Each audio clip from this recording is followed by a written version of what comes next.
aqui, glórias para ti, Senhor. Estou como servo de Cristo aqui, Senhor Deus, para levar tua palavra, como um instrumento tuyo, Senhor. Usa-me, Padre Santo, usa-me com sabedoria, usa-me, Senhor Deus, com poder, Senhor Deus, usa, Senhor Deus, com tua misericórdia, com tua graça. Oh Padre Santíssimo Deus, que o Evangelho pueda chegar a toda criatura, oh Padre Celestial. Trabalha, Senhor Deus, em minha vida, para que eu pueda diminuir, Senhor Deus, cada vez mais, para que tu pueda crescer. Senhor Deus, usa-me, Senhor Deus, para que tu palavra chegue, Senhor Deus, a cada coração. Trabalhe na vida de meus irmãos, para que puedan receber, Senhor, porque chegaram aqui, Senhor Deus, sedentos, porque necessitam escuchar de ti, não em nome do Padre Santo. Então se lhe pede em nome de Jesus Cristo, tenha liberdade, tu Espírito Santo, e eu quero tus milagros, ó Senhor Deus, em hora da palavra, que podamos aprender cada vez mais contigo, Senhor, e em nome de Jesus Cristo. Amém, Jesus. Amém, Jesus. Glória a Deus. Muito bem. Vemos aqui, Juan, uma preocupação de escrever a respeito de Cordeiro de Deus, escrever a respeito do início ali do ministério de Jesus. Juan estava ali preocupado em passar estas informações, pero uma coisa muito interessante que vemos aqui em Juan, quando estava ali ensinando, quando estava ensinando a palavra, ele abre seu livro, ele abre o Evangelho, falando que Jesus é o Verbo. Diz assim: el princípio era o Verbo, e o Verbo era com Deus, e o Verbo era Deus. Esta é o princípio com Deus. Todas as coisas por Ele foram hechas, e sem Ele nada de lo que ha sido hecho foi hecho. Vemos aqui Juan preocupado em levar o Evangelho, em levar as buenas nuevas, em levar a palavra do Senhor, pero preocupado em primeiramente dizer que este Jesus, ele já estava em el princípio. Este Jesus já estava em la eternidade. E para entender isto, para chegarmos em Cordeiro de Deus, o propósito que Jesus tem por nossas vidas, há que entender duas coisas. Uma, vivemos em período, em momento cronos. Este momento é o momento, é o período que vemos, onde está o passado, presente e futuro. É isto que estamos acostumados, é isto o que vemos, é isto o que é nosso dia a dia. Temos hora para ir, para chegar, quando vemos já passou, a hora já foi, sabemos, estamos preocupados com o que vem pela manhã, que é nosso trabalho, ou seja, estamos sempre entregues dentro deste plano, del plan Cronos, que é o tempo do homem, não de Deus. Então, hay que entender isso. Deus já está em outro plano. Deus não está em Cronos. Deus está em Kairos. Deus já está na outra dimensão, a dimensão eterna. A dimensão eterna não tem ayer, não há el hoy e não há amanhã. Há o presente eterno. E isto é que temos que entender. Quando Juan está falando aqui de Jesus Cristo, que estava falando do Verbo, que ele já era antes de todo. O Verbo. Quando Deus determinou a criação da humanidade, ali Jesus Cristo, já a palavra já estava sendo decretada para a criação. E o mover do Espírito de Deus que se manifestava, que caminhava, que fazia com que todas as coisas aconteciam. Então, há que entender que estamos vivendo, nós estamos aqui atrapados, vamos dizer, em Cronos, sim, em este momento Cronos, passado, presente e futuro, pero o momento de Deus é o presente eterno. E se é o presente eterno, é nosso presente também. E se é nosso presente também, porque somos filhos de Deus, porque somos como servo de Deus, temos que entender que toda a eternidade está para nós, para servir e adorar ao Senhor.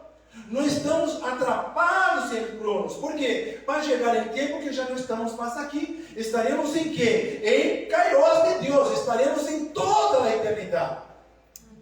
Isto que devemos estar atentos. Por isto que Jesus sempre nos ensina a não se preocupar com o dia de hoje.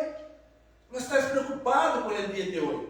Porque Jesus vive este Kairos, ele vive o tempo de Deus, ele vive em outro tempo, e nós outros estamos atrapados. O que será amanhã? O que será que vai comer amanhã? O que será que vai passar amanhã? Estou preocupado com o que passou ayer. Isto não tem que ser parte de nossas vidas. O que tem que ser parte de nossas vidas é o presente eterno, é o presente de Deus. E aí vamos entender um pouco, quando Juan está aqui, Juan capítulo 1, de versículo 23, que ele habla desta maneira aqui, vê como ele habla aqui. Em versículo 23, digo, eu sou a voz de um que clama e deserto. Juan Bautista. Juan Bautista diz, eu sou a voz. Eu sou a voz que clama em el deserto. Eu sou a voz que está preparando para a venida de Cristo. Eu sou a voz que está preparando e el deserto. El deserto é onde não encontra as coisas. El deserto é onde falta as necessidades, onde temos a necessidade. Pero ali ele estava clamando em el deserto. E el deserto podemos dizer que é o passado, presente e futuro. E el deserto é o momento do homem. O deserto é o momento onde nós estamos ali preocupados com o nosso dia a dia. Foi em meio do deserto que estava Juan Bautista. Para quê? Para proclamar, dizendo que Jesus estava por venir, que Jesus estava para chegar. Ele estava clamando, proclamando Jesus Cristo. Isto é o que devemos entender. Jesus Cristo é Ele. 100% homem, 100% Deus. Quando falamos de Jesus, amado, quando falamos de Jesus, é a representação humana. Jesus é a representação humana, representação de sofrimento, representação do que vai na cruz do Calvário, representação de nossos pecados. Pero ele não tinha pecado, 100% homem como Jesus, pero 100% Deus como Messias. 100% Deus como Cristo. Então, Jesus que estava ali em uma situação de homem, uma situação de dolores, uma situação de sofrimento por nossas vidas, por ser direcionado por el Padre, por obedecer a vontade do Padre para salvar nossas vidas. Vemos também que este Jesus é o Cristo, Jesus el Messias, Jesus el Salvador, Jesus aquele que vino para salvar nossas vidas, morrendo na cruz do Calvário para salvar nossas vidas, pero 100% Deus, 100% homem, 100% Deus. E quando entendemos isto, as coisas se quedam mais fácil para entender o Cordeiro, se queda mais fácil para entender o sofrimento. Agora vamos ver onde isto empieza, onde isto chega. Pero para chegar, para entender onde isto chega, vamos ver como Jesus era chamado. Estou puso aqui alguns dos nomes relacionados ao nome de Jesus para chegar ao Cordeiro. Vemos aqui que a multidão chamava Jesus de Nazaré, porque relacionava Jesus a Nazaré, a uma cidade onde estava ali Jesus. Vemos ali também o anjo do Senhor chamando Jesus de Emmanuel, antes de nascer, não? Deus conosco, Emmanuel, Deus conosco, mais um nome que se chama a Jesus Cristo. Vemos também a confissão de Pedro chamando de Messias, ou seja, el Cristo. Esse é o nosso Deus. Pedro já reconhecia, dizendo, confessando que o Cristo, que aquele Jesus era o Messias, era o Cristo. Vemos Isaías, e vamos para Isaías, há 700 anos atrás da venida de Jesus, vemos Isaías chamando el Jesucristo del Señor. Vemos Nicodemos. Nicodemos hablaba de Jesús, le chamando de maestro, com tanto conhecimento, um homem com tanta influência, reconhecendo Jesucristo, ele chamando de maestro. Vemos também Juan, chamava de Verbo, como já vimos. Vemos o próprio Jesus, lhe chamando a si próprio de buen pastor. Mira onde é que estamos chegando, caminhando para chegar ao Cordeiro. Vemos também a apresentação de Juan, dizendo, Hijo de Davi. Hijo de Davi, para mostrar a los judíos que este hombre viene de una genealogía que es de David, hijo de David. Vemos también siendo presentado por Mateo a los judíos como hijo de Dios, y también por Lucas, los gentiles, hijo del hombre, y presentado a Marco, a los romanos, siervo sufridor. E se vamos buscar na Bíblia, vamos encontrar aí mais de 50 nomes dados a Jesucristo. 50 nomes relacionados a quem é este homem, a quem é este Deus, que vino a este mundo para salvar nossas vidas. Saiu de uma situação ali do reino, saiu de uma situação ali do trono, para vir aqui para sofrer e, aún mais, nos ensinar a ser cristianos, a nos ensinar a ser pequenos Cristo, como se diz em grego. No? Em grego, cristiano significa pequenos Cristo.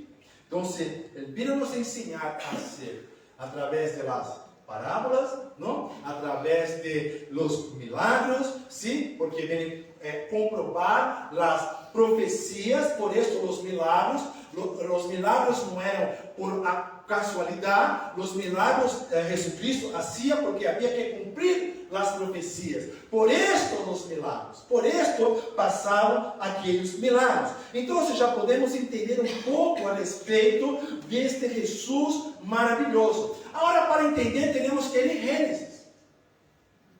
Se vamos em Gênesis, podemos ver já o início do sacrifício do cordeiro por meio de Abel.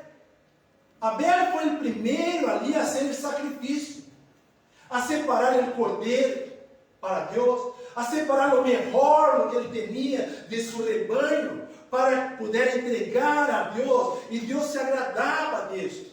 Deus se agradava deste sacrifício do animal, não comer o melhor animal que tem para dar a Deus. E aí aproveito para dizer e perguntar, para que cada um possa responder dentro de si mesmo, o que estamos fazendo de melhor para nosso Senhor e Salvador Jesucristo. E que estamos fazendo de melhor para Ele, para que Ele possa se agradar de nós, como Deus se agradou de Abel. Que estamos fazendo nós a Deus? Porque estamos presos, atrapados neste tempo, cronos, o que estávamos dizendo desde o início. Estamos atrapados em passado, presente e futuro, e muitas vezes deixamos de nos preocupar no que estamos fazendo para nossa eternidade, no que estamos fazendo para o Senhor, para toda a eternidade. Algo que devemos nos preocupar, algo que devemos de pensar, algo que devemos de refletir, algo que devemos de nos posicionar para ser a vontade do Senhor e poder ter a certeza de nossa salvação. Porque para estar com Cristo, há que dar o melhor. Estar com o Senhor, há que dar o melhor que tu tens. E isso não estou dizendo de dízimo, não estou dizendo de ofrenda. Isso estou dizendo de tu melhor. Pero para que tú puedas dar el mejor que puedas, hay que tener una transformación dentro. Para que puedas servir, para que puedas dar el mejor al Señor, la transformación hay que estar dentro de cada uno de nosotros. Para que después se externice, para que después se quede aparente, para que después se quede fuera, para que todos puedan ver. Hoy en día vemos muchas veces al revés. No hay transformación dentro, pero la persona tiene una transformación fuera. Tiene un comportamiento aparentemente cristiano, tiene un comportamiento bueno, muy educado, pero no está salvo. não tem transformação, não teve tempo, não foi transformado. E isto é o que nós devemos nos preocupar, analisar, pensar e ver como estamos na presença do Senhor. O que é que Deus nos pide para que podamos fazer o melhor para Ele? O que estamos fazendo para o Senhor? Vemos também em Êxodo, capítulo 12, de 5 a 8, Deus dá ali a proteção ao povo de Deus, através das plagas. Aí a última, não? Que é matar o cordeiro, o melhor que tu tienes dentro de tu casa, ¿sí? Para poder poner ali sobre a porta o marco, para ter a proteção, que na hora que o ángel de la muerte passe por ali, ¿sí? O povo de Deus está protegido.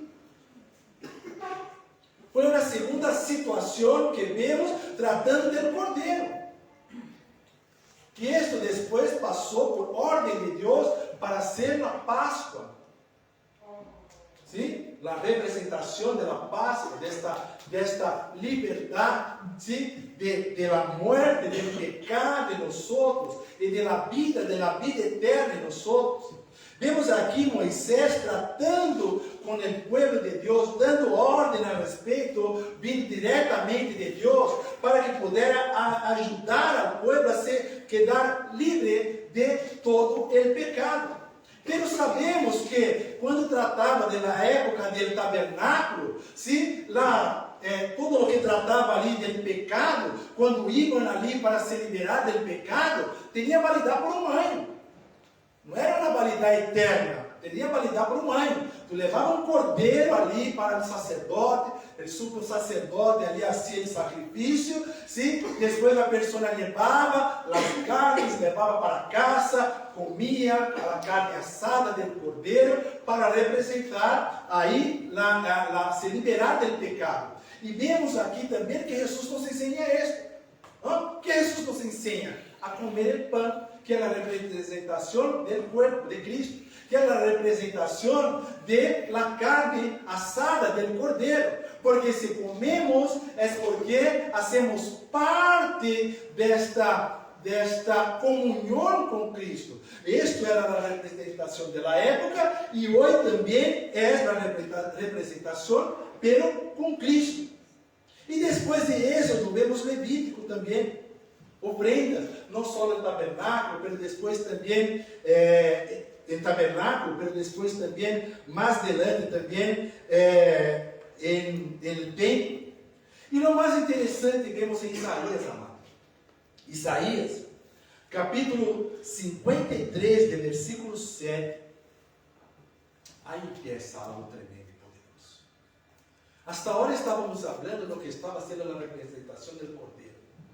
O cordeiro que Deus estava dando a direção ao povo de Deus, pero chegou ali a 700 anos antes da venida de Cristo.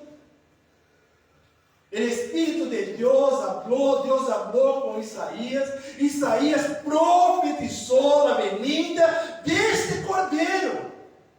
A venida deste cordeiro que era Deus, este Deus maravilhoso, que ia morrer por mim e por ti. Que ia venir a sofrer, que ia venir aí a passar ali por momentos difíceis, meio angustiado ele, e afligido, não abriu sua boca, como o cordeiro foi levado a matadeiro. Era o que passa com o cordeiro. Se vai ver o cordeiro, quando vai levar a morte, é isso que passa. O cordeiro se queda callado. O cordeiro estava callado para ir ao matadeiro. Este cordeiro é nosso Senhor e Salvador Jesucristo. Se estamos aqui, amados, porque Isaías já havia dito a profecia. Porque ele já estava profetizando sobre o que ia acontecer. Se estamos aqui hoje, é porque esta profecia se cumpriu. Porque Jesus Cristo veio para salvar nossas vidas. A vida de tua família. Para te salvar. E se somos salvos do Senhor, devemos dar o melhor para Ele. Porque somos adoradores dEle. Estamos para para servir a esse Senhor maravilhoso que morreu na cruz do Calvário. Sabes por que ele aguentou tanto sofrimento, tanta dolor? Por amor. Amor. ¿Sabe o que é uma mamá quando tem seu filho? ¿Sí? E passa o que tem que passar para poder dar uma luz. Passa por dolores, passa por sofrimento, passa os 9 meses, pero vai passar porque vai dar a luz a um filho. Assim foi nosso Senhor e Salvador Jesucristo. Deu sua vida, sofreu callado, nos ensinou, nos deu a oportunidade de sermos salvos em Ele. Eu estou aqui falando, mas o Espírito Santo está trabalhando aí dentro. O Espírito Santo está falando contigo. ¿Sabes por quê? Porque Jesucristo morreu na cruz do Calvário.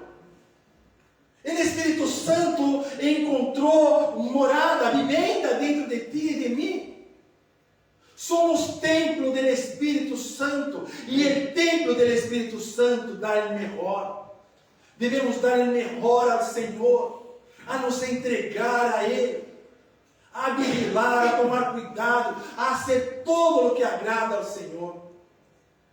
Às vezes é difícil, mas quando pensamos de nossa eternidade, de el Kairos de Deus, quando pensamos em estar com o Senhor por toda a eternidade, com este Deus eterno, algo é tremendo. Algo hace com que nós cambiemos nossas atitudes, com que tenhamos nossas atitudes entregues ao Senhor, direcionadas ao Senhor, porque este Cordeiro é o que salvou tu vida e minha vida. Este Cordeiro é o que salvou tu vida e minha vida. E aí vamos de novo ao Evangelho, Juan capítulo 1, 23. Eu sou a voz de um que clama em el deserto. Amados, eu sou a voz de que clama em el deserto. Esta é a voz de quem tem chamado. Esta é a voz de quem tem obediência, obedece, sigue ao Senhor. Esta não é a voz daquela pessoa que desobedece. Esta não é a voz da pessoa que não está preocupada em servir. Esta é a voz de que clama em deserto. Seja as dificuldades, seja os problemas, o que seja. Eu estou clamando e proclamando o Evangelho de Cristo. Clamando e proclamando o Evangelho do Senhor.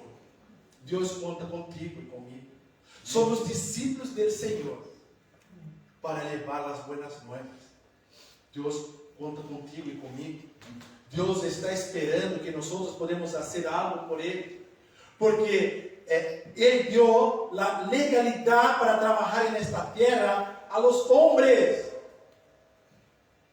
Não é o Espírito de Deus que tem autoridade. O próprio Deus deu a autoridade para o homem governar a terra. Então, para proclamar o Evangelho, há que ser um homem ou uma mulher.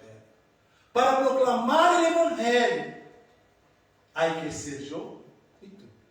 Para levar o Evangelho de Cristo. Para ajudar a los necessitados.